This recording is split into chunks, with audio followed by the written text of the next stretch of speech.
साथ दे तू मला. भाग 20. या क्षणी अनिका स्वतःला नॉर्मल दाखवायचा खूप प्रयत्न करत होती, पण तिचं मन तिला साथ देत नव्हतं.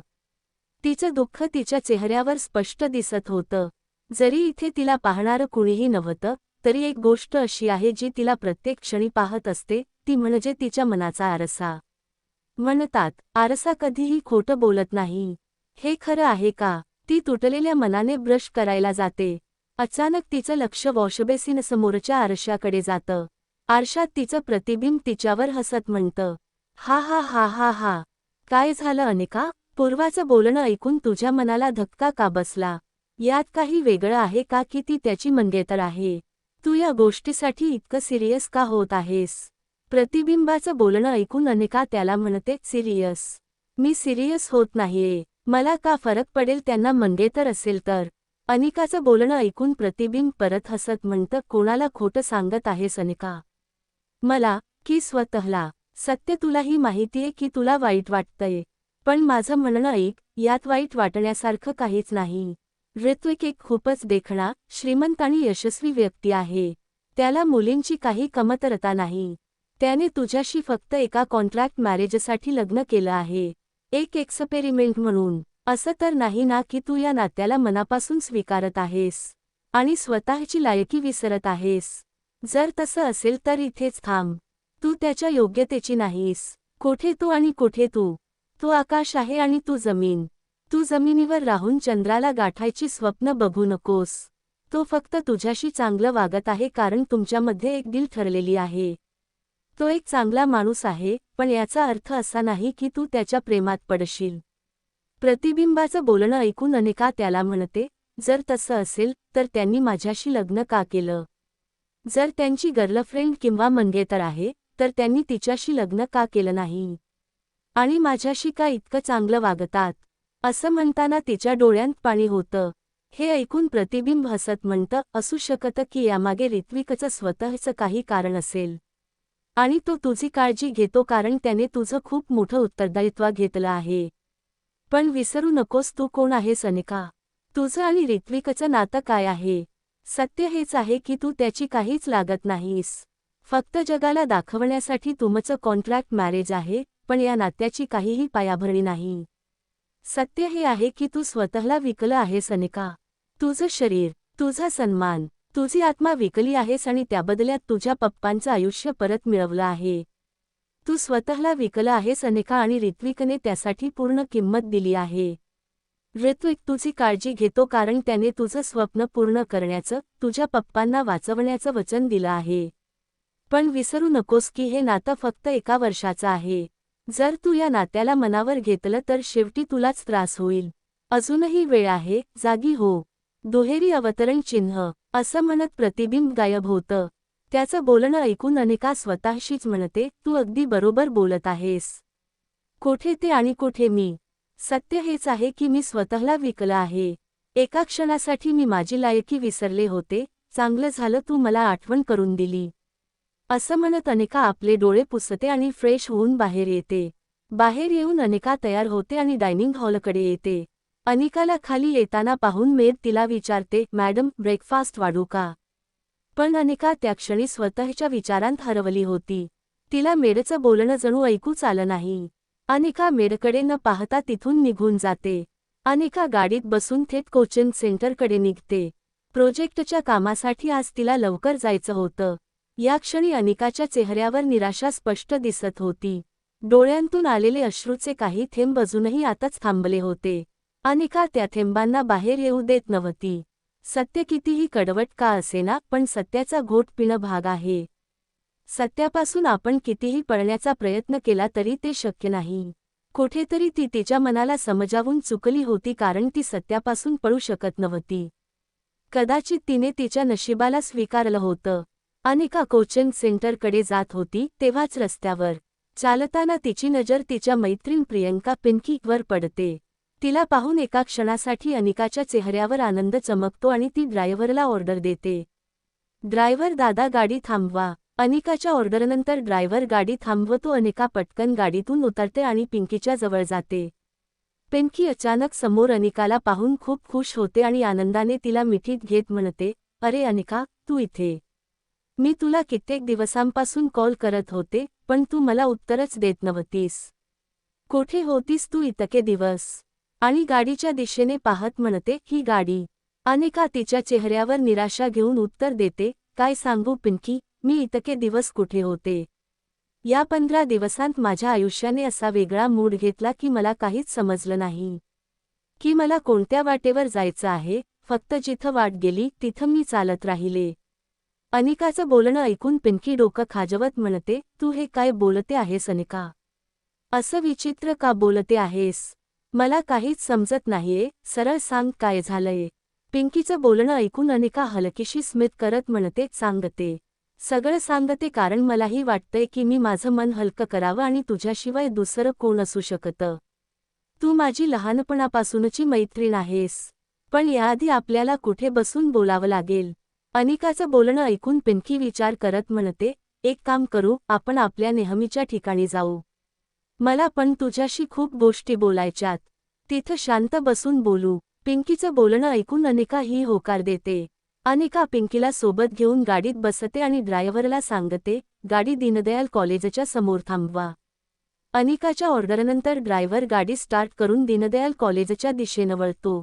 गाडीत बसलेली पिंकी तेव्हापासूनच अनिकाचं डोकं खाऊ लागली होती.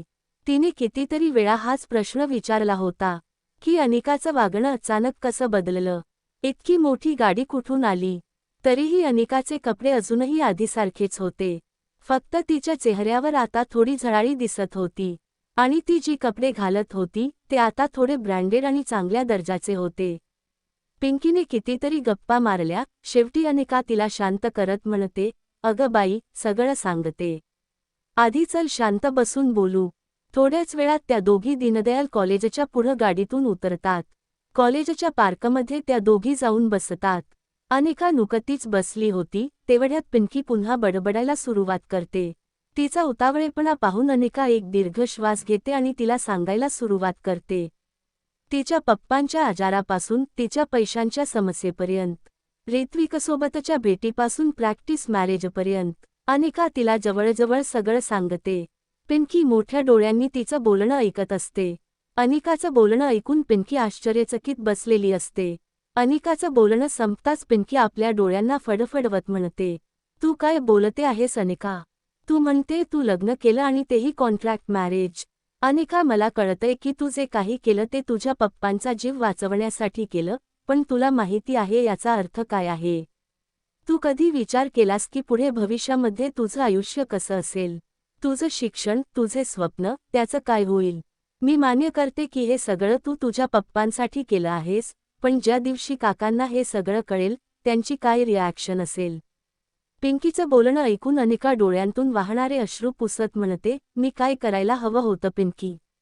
याशिवाय माझ्याकडे दुसरा कोणताच पर्याय नव्हता. 2 कोटी रुपयांची एवढी मोठी रक्कम मी कुठून आणणार होती? तुला तर माहिती आहे, पप्पा व्यतिरिक्त माझं या जगात कुणीही नाहीये. मला जाणीव झाली तेव्हापासून पप्पा माझ्यासाठी आईवडील, भाऊ, बहीण आणि सगळ्या नाती गोती आहेत. शेवटी मी माझ्या पप्पांना कसं मरण्यासाठी सोडून देऊ शकते? माझ्या पप्पांशिवाय मी आयुष्याची कल्पनाही करू शकत नाही. हो, मी मान्य करते की मी जो निर्णय घेतला तो बरोबर नव्हता, पण मला त्या निर्णयाचा पश्चात्ताप नाहीये.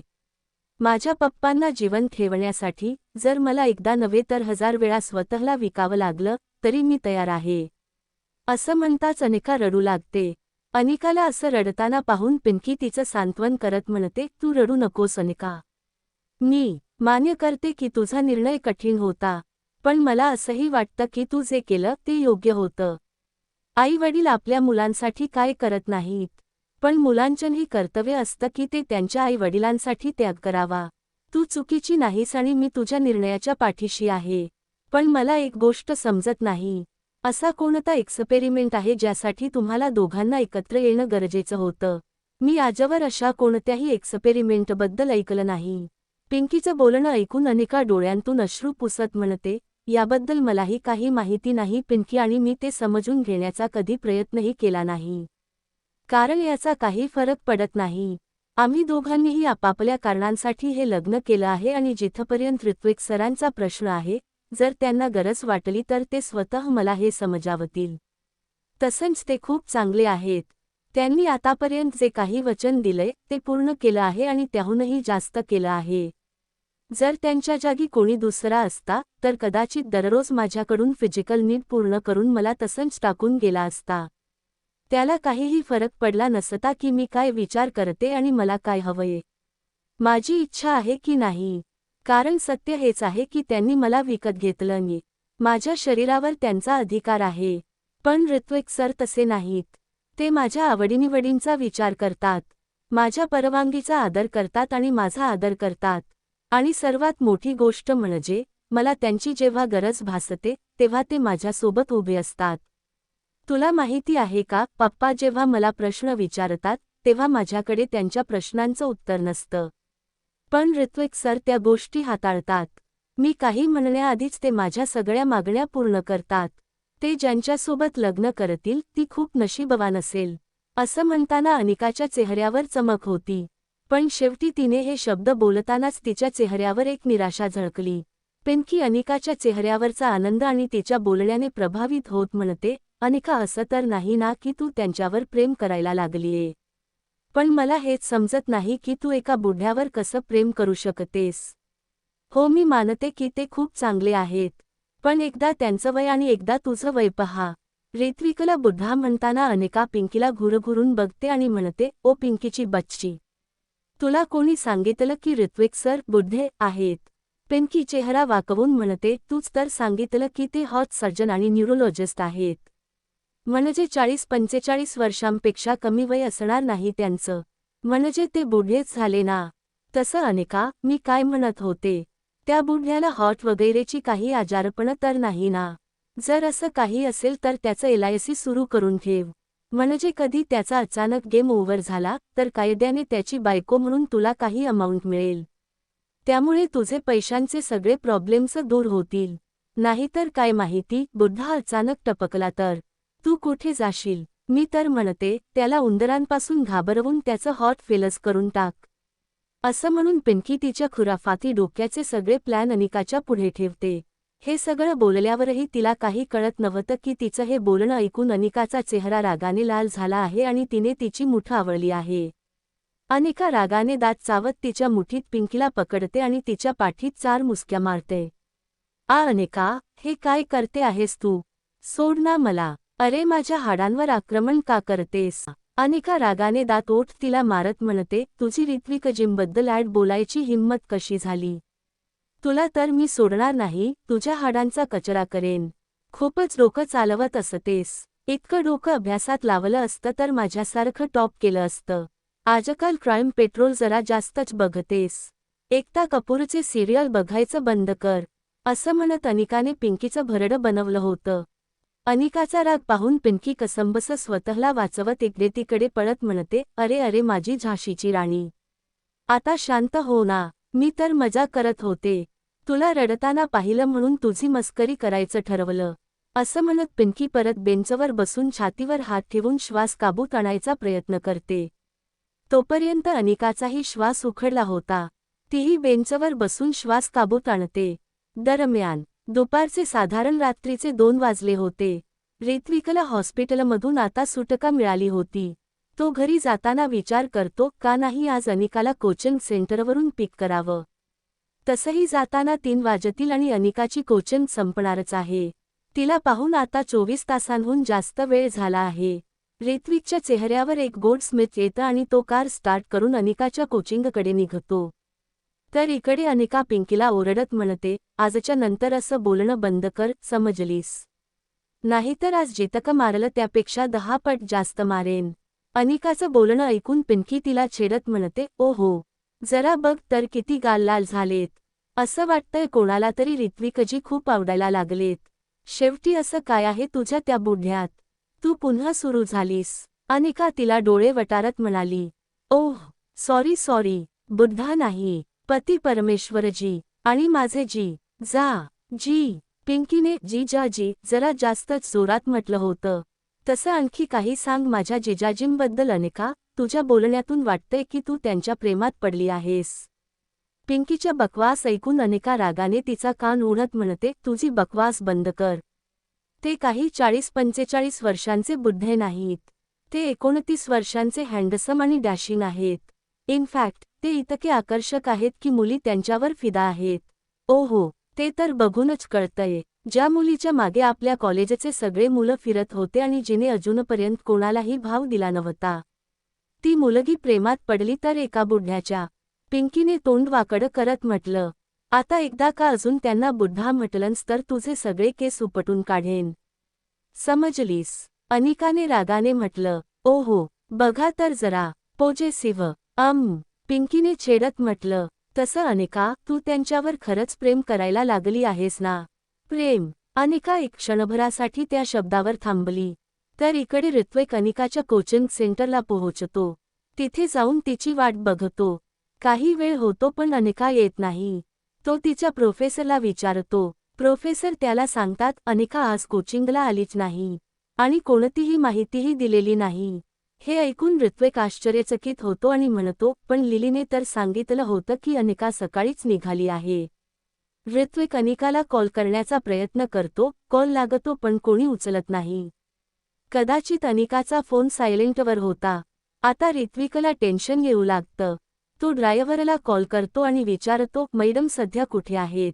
ड्रायव्हर ऋत्विकला सांगतो, सर आम्ही सध्या दीनदयाल कॉलेजसमोरील एका पार्कमध्ये बसलो आहोत. मैडम माझ्या समोरच आहेत. ठीक आहे, तिथेच थांब, मी येतो. असं म्हणत ऋत्विक कार स्टार्ट करून दीनदयाल कॉलेजच्या दिशेने निघतो. प्रेम. अनिका आपल्या डोळ्यांनी इकडे तिकडे पाहत म्हणते, तुला कोणी सांगितलं की मी त्यांच्यावर प्रेम करते? काहीही नाही आहे तसं. हो, ते तर बघूनच समजतं नी. त्यांचं नाव घेताच तुझ्या डोळ्यांमध्ये चमक येते, त्यावरूनच समजतं की तुला ते किती आवडतात. आणि यात काही वाईट नाही आहे. शेवटी ते तुझे पती आहेत. 1 वर्षासाठीच का होईना तुला एक चांगला जीवनसाथी मिळालाय. माझं ऐक, तू या नात्याला एक संधी दे. आयुष्यात चांगला जीवनसाथी मिळणं खूप कठीण आहे. मी तुझ्यासाठी खूप आनंदी आहे आणि तुझ्या सगळ्या निर्णयांमध्ये तुझ्यासोबत राहीन. पिंकीचं बोलणं ऐकून अनिकाच्या चेहऱ्यावर निराशा येते आणि ती म्हणते, कशी संधी देऊ पिंकी? त्यांचं लग्न ठरलंय. त्यांची मंगेतर आहे, तीही त्यांच्यासारखीच सुंदर, श्रीमंत आणि डॉक्टर आहे. शेवटी तिची आणि माझी काय तुलना? आमचं नातं फक्त 1 वर्षासाठी आहे. त्यानंतर ते त्यांच्या आयुष्यात पुढे जातील आणि मी माझ्या. अनिकाचा निराश चेहरा पाहून पिंकी तिचा खांदा धरत म्हणते, हिम्मत हारू नकोस अनिका. सगळं ठीक होईल आणि ती फक्त त्यांची मंगेतर आहे, अजून लग्न झालेलं नाही आहे. आत्ता तरी ते तुझे पती आहेत. 1 वर्षाचा वेळ आहे तुझ्याकडे. तू प्रयत्न कर आणि त्यांचं प्रेम मिळव. मी तुला हा सल्ला दिला नसता पण मला माहीत आहे की तू त्यांच्यासोबत खूप आनंदी राहशील. तुझ्या डोळ्यांची चमक सांगते की तू त्यांच्यावर प्रेम करतेस. अरे, सरस्वती तर आपल्या पतीला यमराजाकडून परत आणलं होतं. तुला फक्त एक मंगेतरकडून पती मिळवायचाय. पिंकीचं उदाहरण ऐकून अनिका चेहरा वाकडं करत म्हणते, सरस्वती कोण सरस्वती? अगं वेडे, ती सरस्वती नाही, सावित्री होती. किमान योग्य उदाहरण तरी दे. अनिकाचं बोलणं ऐकून पिंकी आपल्याच कपाळावर थाप मारत म्हणते, ओहो अनिका, तुला गोष्ट समजली ना. उदाहरण गेलं तेल लाटायला. तू फक्त माझं बोलणं ऐक आणि आपल्या पतीला त्या मंगेतरच्या तावडीतून सोडवून घे. पिंकीचं बोलणं ऐकून अनिका निराश होऊन म्हणते, नाही पिंकी, मी कोणाचा हक्क काढून घेऊ शकत नाही आणि फक्त मीच त्यांना आवडून काही होणार नाही. कदाचित त्यांनाही ती आवडत असेल. मी 2 लोकांच्या प्रेमात मध्ये येऊ शकत नाही. आमच्या नात्यात फक्त जबाबदारी आहे, प्रेम नाही.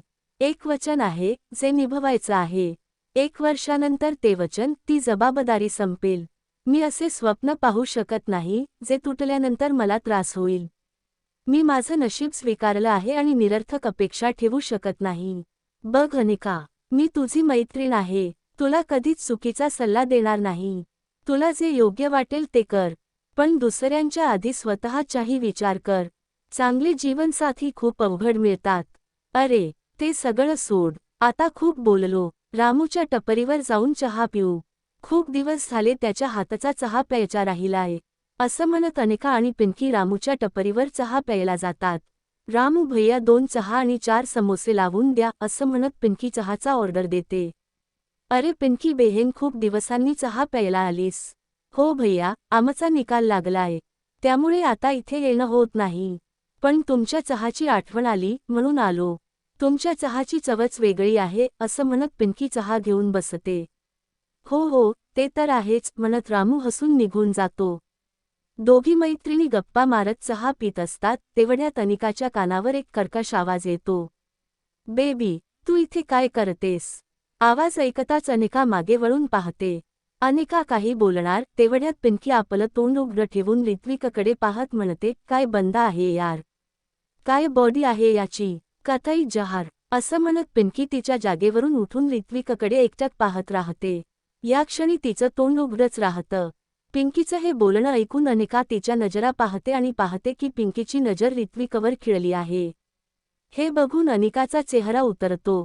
ती हलकच पिंकीला कोपर मारत म्हणते, तू वेडी झाली आहेस क? ही छिछोरी वागणूक बंद कर. काय विचार करतील ते तुझ्याबद्दल? अरे बंदाच असाच आहे यार म्हणत पिंकी स्वप्नाळू नजरेने पाहत राहते. तेवढ्यात ऋत्विक पॅन्टच्या पॉकेटमध्ये हात टाकून काळा शेड चढवून मोठ्या ॲटिट्यूडमध्ये त्यांच्याकडे चालत येतो. अरे बघ बघ, तोच येतोय, पिंकी चित्कारत म्हणते. हाय, मी फ्लॅट झाले तर. अनिका धर्मला. असं म्हणत पिंकी आपला हात अनिकाला पुढे करते. ऋत्विक चालत अनिकाजवळ येतो आणि हळूवारपणे म्हणतो, बेबी, तू इथे काय करतेस? आज कोचिंगला गेलीस नाहीस का? अनिका काही बोलणार तोच पिंकी पुढे येत म्हणते, यार अनिका, तू यांना ओळखतेस? मला का नाही कधी भेटवलंस? ऋत्विककडे पाहत पिंकी म्हणते, हाय एम पिंकी, मम म्हणजे प्रियंका त्रिपाठी. मी अनिकाची मैत्रीण आहे. तुम्हाला भेटून खूप छान वाटलं. तुमचा नंबर मिळेल का? असं म्हणत पिंकी आपला हात पुढे करते. ऋत्विकला काही समजत नाही की तिला काय म्हणायचं आहे, पण तो हसत म्हणतो, मलाही तुम्हाला भेटून आनंद झाला.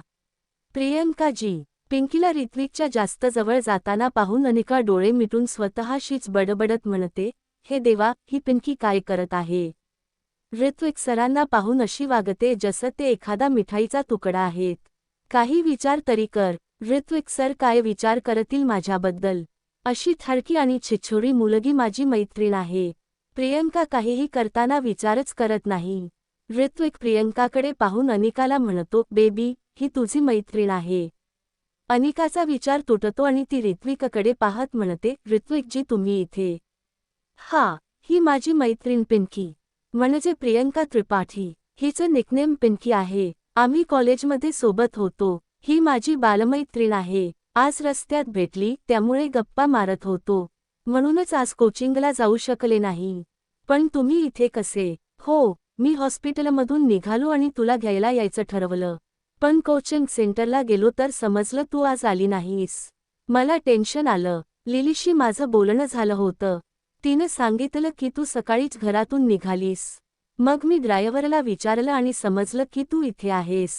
हे ऐकून प्रियंका लाजून म्हणते, सॉरी जीजू, मला माहीत नव्हतं की तुम्ही अनिकाचे पती आहात. मी फक्त तुमची हँडसम बॉडी पाहून फ्लॅट झाले. प्लीज तुम्ही वाईट मानू नका. सॉरी अनिका. असं म्हणत पिंकी लाजून आपला चेहरा खाली करते. बघूया पुढच्या भागात काय होईल. त्यासाठी वाचत रहा. To be continued. व्हिडिओ आवडला असेल तर लाईक करा, शेअर करा आणि चॅनेलला सबस्क्राईब करून बाजूची घंटी नक्की दाबा. धन्यवाद.